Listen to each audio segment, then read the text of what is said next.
All right. Welcome back. It's been a couple weeks. I do apologize for the lack of consistency with the podcast. We've had a lot of things going on behind the scenes. We'll get you guys informed once we figure out everything exactly as it's supposed to be. Just know that there's a lot of great things happening and kind of pretty much we're expanding as a business and we're excited to have you guys as a part of it. Anyways, tonight's main topic is going to be cultural differences and how they can kind of make or break your versions of success. But we're also going into kind of your definitions of success and how you can become successful. We had a lot of great discussion in the Telegram groups today. So if anybody was a part of that discussion and wants to talk about it, please raise your hand and I'll unmute you so you guys can talk as well. Brian, I'm not sure if you mentioned to Yep. answer that. Yeah. So pretty much what I want to do to start off with is kind of say what people's ideas of how you can become successful or what people's ideas of what success truly is. Kind of for me, success pretty much just means the ability to do what I want when I want. It's that liberation of freedom of time. That's that actual true freedom of being able to do what I want when I want and how I want to do it, rather than focusing on having to go to work, having to clock into a job I don't give a shit about, any of those kind of things. I have my responsibilities at home. I have my responsibilities with my own businesses. I have two main businesses. I have Lifted Supply, which is here in the background, and I have Outcome Reach and Vault. So I do Forex and Shopify. But the ability to actually be home during that time and focus on my own businesses allows me to have the freedom to do whatever I want when I want. I can go to the dog park, take my dogs to the park. I can go to the gym. I can go travel. I can do anything at any time without having to ask anybody permission. And that to me is a base level of success. The ability to have that freedom to do what I want. In order to achieve that success, there's a lot of consistency and persistence and a lot of bullshit you had to go through to kind of get there. I know that Brian actually mentioned that consistency Yep. and persistence is a huge factor in becoming successful. So, Brian, I'm going to let you actually kind of dive deeper into that a little bit. Yeah, sure thing. So, I mean, for the most part, I agree with you. Success is about liberation and freedom, and for me, it kind of is the same thing as you. Time is, the greatest asset we have, and we both value it, and that's what we want more of, right? Yeah. But I think when we talk about how we can get to success, it's all going to be in our plans and goals, right? That correlate with our aspirations. Yeah. You get success with action. You got to take action. That's the first step. That's foundational. Yeah. But moreover, you need to have a good mindset, because mindset is going to, depict your actions, your decisions, your choices. So I think matching all that with consistency and persistence is ultimately going to get you to where you want to be. Yeah. All right. We got Kylan and Wyatt on the call, both of our instructors. So if you guys have any opportunity to understand, they're greatly appreciated. What's up, bro? So Wyatt, how you doing, man? Pretty good. Just got out of the gym. Actually, I think this might be your first actual podcast introduction, right? No, I was on the second one. All right, the second one. Yeah. And then we got Kylan as well. How was the move in, Kylan? It was chaotic. They must have to the wrong dorm, but I'm in here now. So what's up? So if you guys had the opportunity, if you kind of want to talk about what you guys think success is or how to get success, just let us know. Yeah, for sure. To me, I think there's a really fine line. I know I'm really into psychology stuff. There's a really fine line between just imagining your goals and actually acting upon them. We got to realize that everybody, and I mean everybody, has goals. Everybody wants to be something. They want to level up in life. Now, how they go about that is different. But what separates success from those who are not successful is the planning. And those of y'all who know how about my planning, I mean concrete, step-by-step plans, no abstract plans. Like if you want to lose weight, your plan shouldn't just be exercise. Your plan should be go to this gym this many times a week, do this exercise.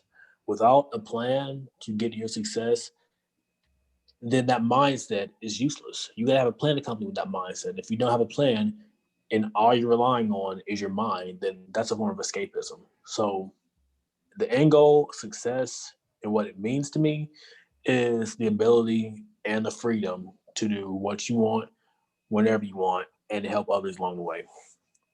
All right. So I think the whole planning goes into that same mindset of motivation versus discipline. I Oh, know, for sure. I don't know, I absolutely hate the whole you got to stay motivated. You got to watch these YouTube videos. You got to watch these 5-second Instagram clips of people Mhm. talking like Gary Vee or, Jack Ma talking to get hyped up, get motivated. And if that's what drives you, you're not going to be successful. I mean, I'm just going to be straight up. That's my vision of it, because if you require that kind of motivation, just to, you have to go on Instagram, you have to get motivated by Gary Vee, you're not where you need to be mentally to begin with. Exactly. And I've actually studied this in class. There's a difference between extrinsic and intrinsic motivation. All these videos on YouTube with some boxer and some quotes and some piped up music, that's only going to give you motivation temporary. But at the end of the day, what too many people do is they will grasp onto that motivation and become dependent on it. True motivation comes from putting down those videos, because whenever you watch them, your brain is tricked into feeling like you have success. That's why motivational videos are so addicting. When you Yeah. put them down, it forces you to actually act on your goals. And the pleasure you get from actually acting on your goals, that's going to give you far more motivation than some corny video with some boxers. Yep, spot on. And I think the most important thing to look at in terms of motivation isn't the whole Instagram thing. It's more of understanding your vision, understanding your why. I know we always talk about your why, but the bigger thing in it is the vision as a whole. I know you guys can probably see my background, lifted supply. I go to sleep thinking of lifted supply. I wake up thinking of lifted supply. Most of my t-shirts that I wear now, most of my hoodies are lifted supply. I just ordered about 100 pairs of shorts, and those are all lifted supply shorts. So I'm becoming my brand. I am my brand. That is my personality. That is who I am, because that is my vision, to become a nationwide, international, known global brand. So people think of it like Gymshark. People think of it like Alpha Elite or Athleta or Lululemon or whatever the fucking new yoga pants or gym clothes are these days. I want to be there. I want to be in that area. I want to be in that level where people go to the gym and you see somebody wearing lifted supply. That's my vision. Yes, it's a selfish vision. Yes, I could think of anything else, like I want freedom, I want to travel, yada yada yada. That's everyone's vision. That's the baseline of what everyone wants to do.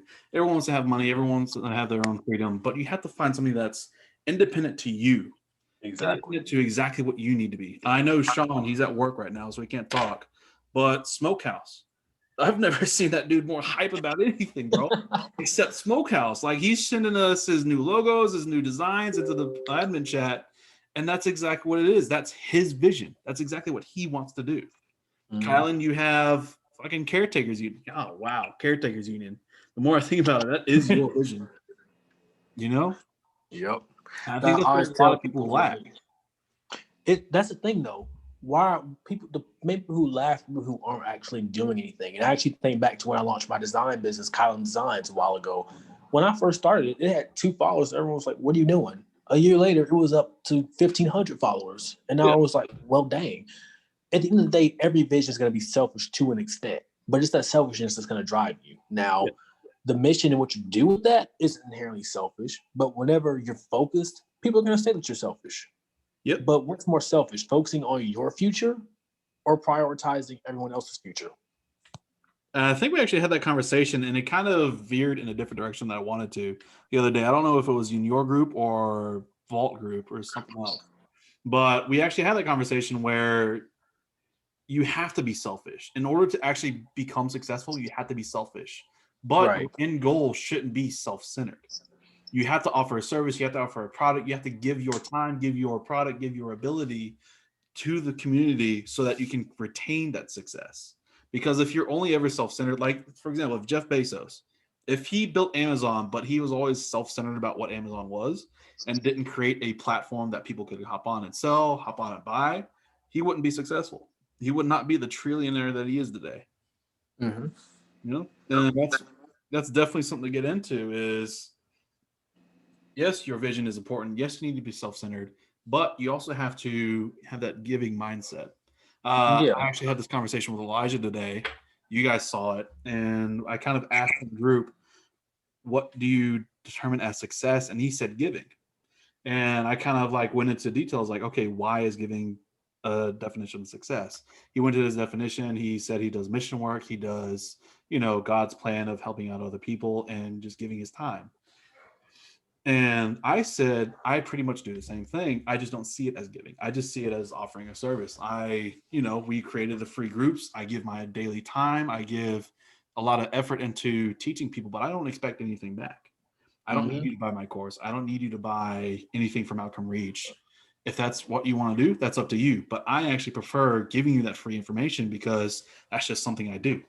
It's just something I've been a part of for the last year and a half, 2 years out now, where I just like helping people. I like educating and just inspiring people, I guess. And being around that kind of community where people constantly take that information that I give them and they give it to someone else and it's regurgitation. Exactly. And it's interesting because, we're both in that same boat of teaching people, not really wanting anything in return. But I don't know about you, but I find it fun. Yeah. When it's doing something that you actually want to do, it's a really nice sweet spot that everyone can learn from. Find something that you absolutely love to do. Robert Greene calls that your childlike intuition, the thing that you can do just for fun. You don't have to add a dollar amount to it. And for us, in a way, that's just teaching. And we don't even look at it like it's a job. We look at it like we're providing value. And because of that, everyone gets value. For those of y'all watching, if you can find something that you can do that is just for you without attaching a dollar sign or anything to it, you will be amazed at the results that you will get back because you are simply doing it for fun. Yeah. No, definitely. So I think I kind of want to segue now into the main portion of the topic, cultural differences and how they can make or break success. This is kind of a touchy subject only because it's a very, very biased perspective from my viewpoint as a first-generation American of a Spanish mom and a Middle Eastern father. If you are Middle Eastern or if you are Spanish and you're listening to this call, you're going to know kind of what I'm going to talk about in my own perspective about how they push you to be successful. My parents moved to America. They had this dream that America is the land of dreams. You have an opportunity to become who you want to be, do whatever you want to do. To this day, my parents are still working 60, 70 hours a week, busting their asses just to give me and my brother that opportunity, that helpfulness, that rounded family lifestyle of, okay, we are doing this, so you can do whatever you want to do. Thankfully, my parents weren't the kind of Middle Eastern or in Spanish people who are like, okay, we came to America, now you have to be a doctor, you have to be an engineer, you have to be a lawyer. I'm sure they probably wanted me to be, but they never told me that, They kind of always let me do what I wanted to do. They allowed me to go to culinary school because I told them I wanted to become a chef. I wanted to own my own restaurant. And the fact that I said I wanted to own my own restaurant, they were proud of that. They knew that I wanted to own my own thing, be my own boss, because that's what they've always wanted me to be. My own person, my own version of success. Granted, I ended up leaving the restaurant industry and now I'm building a fitness apparel brand and supplement brand. And I'm building a Forex course and it's been extremely successful. And because of that, my parents see me as successful and they are proud of me because I built my own version of success. I don't know how it is with other cultures. I don't know how it is with people who have ancestors in America. I just know as a first generation American of someone who is Spanish and Middle Eastern, that is what they look for in their kids, is that they want them to be their own version of successful. They don't want them to rely on people. They want them to take that American dream of being your own boss and building your own business and just being successful that way. That's their version of success for me. And that's how I was driven into taking that. Like I think to go back into the whole thing, they didn't want me to waste my potential. I think that's the biggest thing that you can take away is that I see a lot of people in Telegram groups with wasted potential. And that's why I'm such a hard ass on people, because I see that wasted potential and I know that you can get it out, but I see the people constantly just get rid of it and they don't actually grow and expand. And so I constantly push people and force people, look at yourself in the mirror. You can grow if you let me help you grow. And Kylan, Wyatt, Sean, pretty much the three best students I have personally are a direct product of that, me being a complete asshole to you guys. Professional tell-off. Mm-hmm. Yeah, no, I for sure hear that. I mean, I feel like it's definitely an interesting thing to see how culture affects it. Like me, I'm a black man from, South Carolina, a Bible Belt state. For me, growing up, I'm a second gen college student. It was never, are you going to college? It's where are you going to college Yeah. and what's your major? But no matter what, my mom, she's a single mother. She was always like, look, at the end of the day, do what you want to do. Remember where you came from and help others. Those were the big three things she always taught me. She was like, family is most important. It don't matter how much money you get. It don't matter who you become. If you want a castle on the hill and everyone else starving, what's the point? It don't matter where you get, you always gotta be there to help everybody else. And really, that it kind of resonated with me because I know she always wanted me to go to school. I knew I was going to school, but I'm going to schools. I'm going to law school, but it that definitely had a toll on me. So whenever I'm teaching people, it's more of my way of giving back because I feel like I'm very fortunate and blessed to have learned this knowledge at the age that I am. So I feel like it's only really it's my duty to give back and teach other people how to do that. So when it comes to this, my culture as a black man and my version of success, that's what I see. My ability to help other people. Yeah. Do you think it's different because you're a second generation college student versus a first generation college student? It's really interesting. It's like my dad was a first generation. My mom, she was a first generation, but she went like later in life. Yeah. But I know even just most black people in the South, I'm not by any means trying to assume or speak for everybody, but at least the majority of the people that I know, they're around the same boat. It's always, look, where are you going to college? It doesn't even matter if you're going to college. Never forget who you are and never be in a position to help people and you choose not to. It don't matter how much success you get. Always be there to help somebody else. Yeah. Because I went to Johnson Wales University in Charlotte, so it was a culinary school, and there were a lot of first generation college kids. There are also a lot of first generation Americans in general, but it was mostly first generation college kids.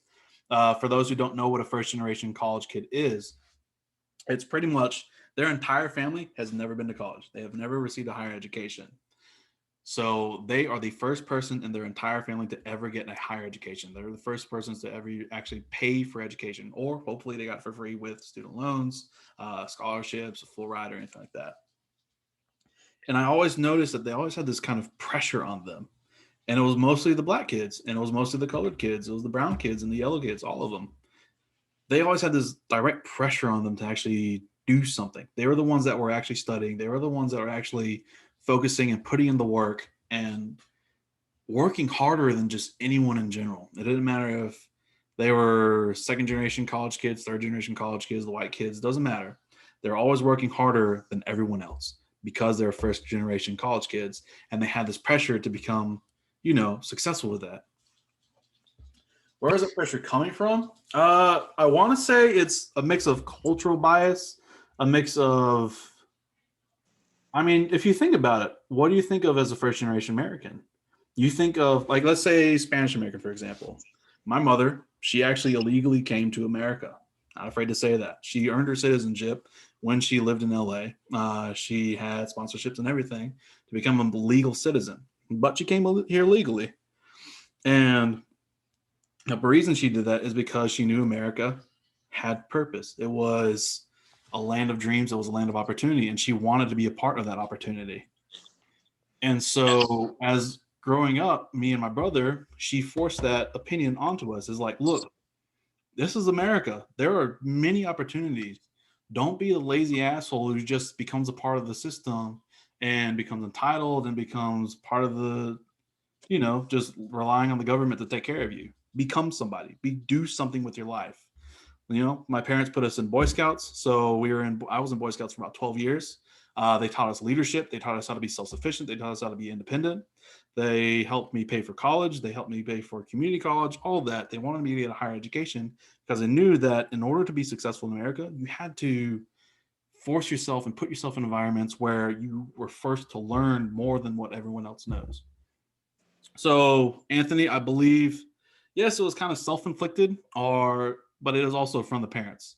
Their parents put that pressure on them, but as a first generation kid, I was like, okay, I don't want to let them down. I don't want them to pretty much waste coming to America and being just a random American kid that's relying on the government. No, I want to actually be something to make them proud of me.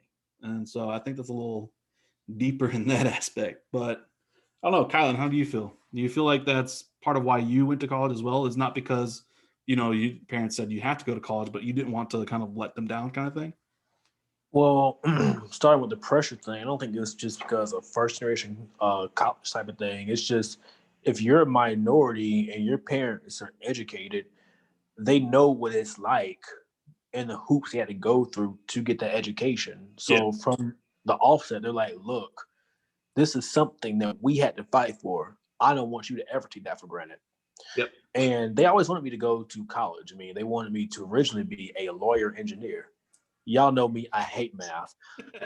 So, I mean, the pressure, it was never really on me because I knew if I chose not to go to college, it wouldn't be like this huge wave of disappointment as long as I abided by the other rule and helping others.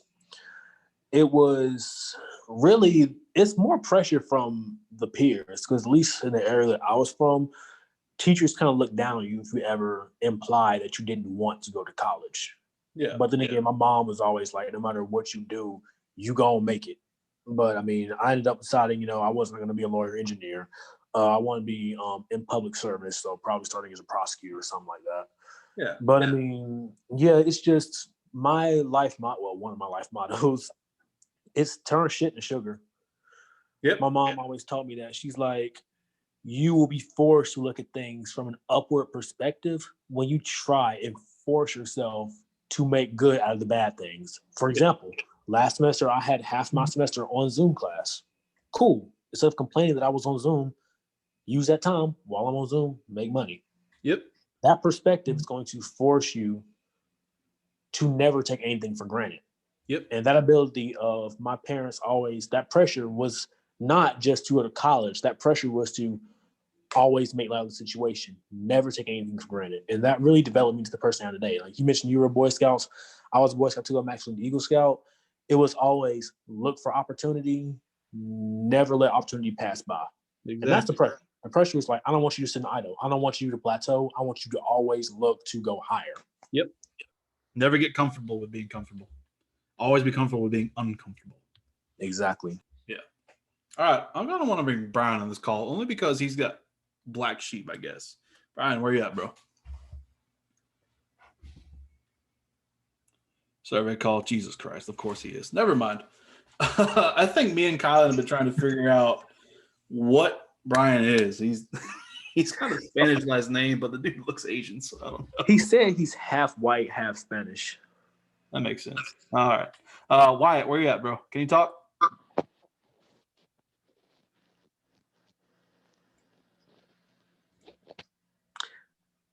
Or how about Sakena? Yo. What's up, Wyatt? What's up, bro? How you doing, bro? So, I'm going to be real with you. You and Dillon are the only white educators in Outcome Reach, so I kind of want to get your opinion on it. Yeah, I was kind of just chilling on that because I'm white, so. I know, but like, there's nothing wrong with it. I mean, we're a mix of races, and I mean, we're an extremely diverse community in the Forex group. Yeah, no, I mean, I don't think there's anything wrong with it, but like, I just because I never grew up white, Kylan never grew up white, Sakena never grew up white, none of us grew up white. So I kind of want to see, like, based on your own perspective, like, did your parents ever push you to become something better, or is just this kind of complacency that I've personally seen with a lot of white kids, where they're like, all right, cool, I'm a white kid. I'm probably going to just kind of go through life. If it happens, it happens. If it doesn't, it doesn't. And I know it's kind of a fucked up thing to say, but we all kind of see that happening.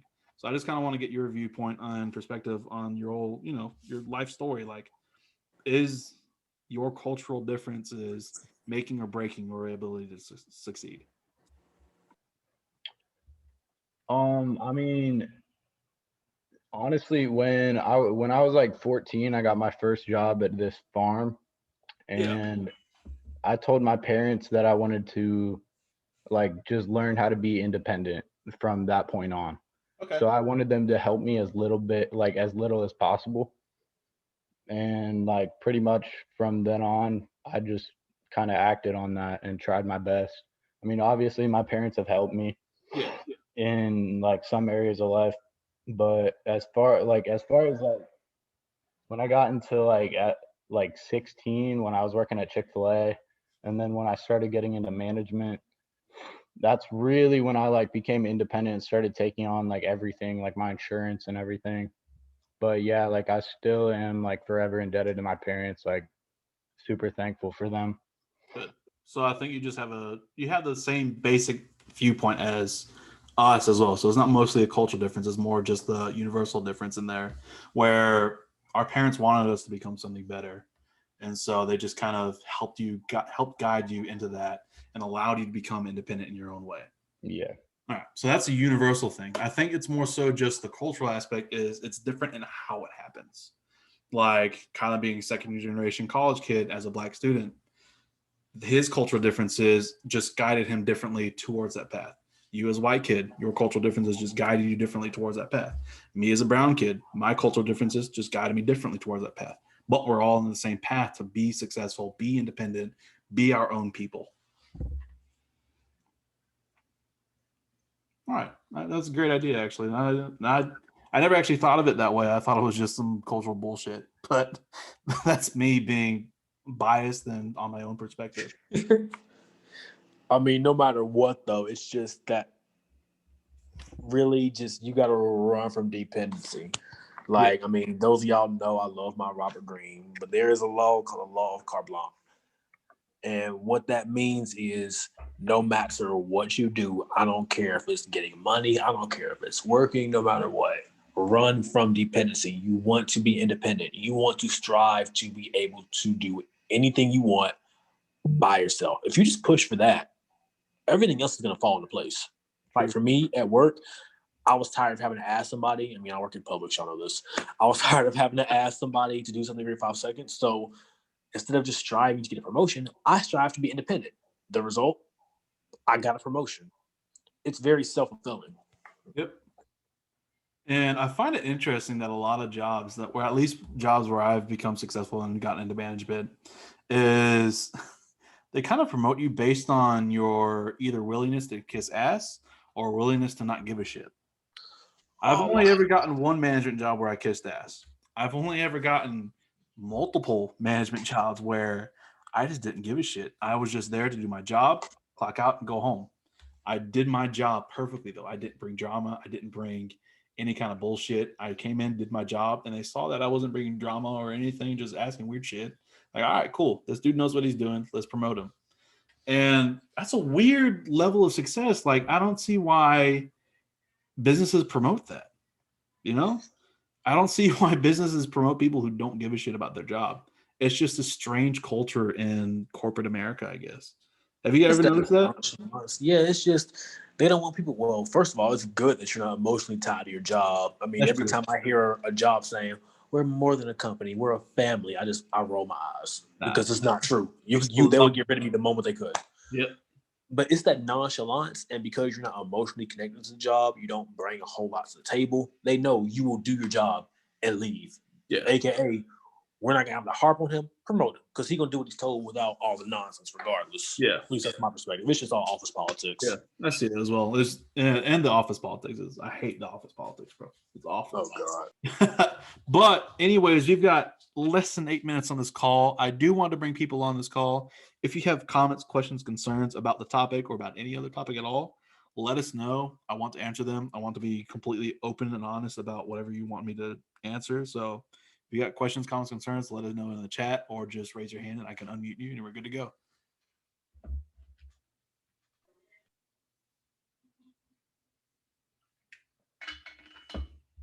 No questions? Y'all can unmute yourselves, by the way. Y'all don't have to unmute yourselves.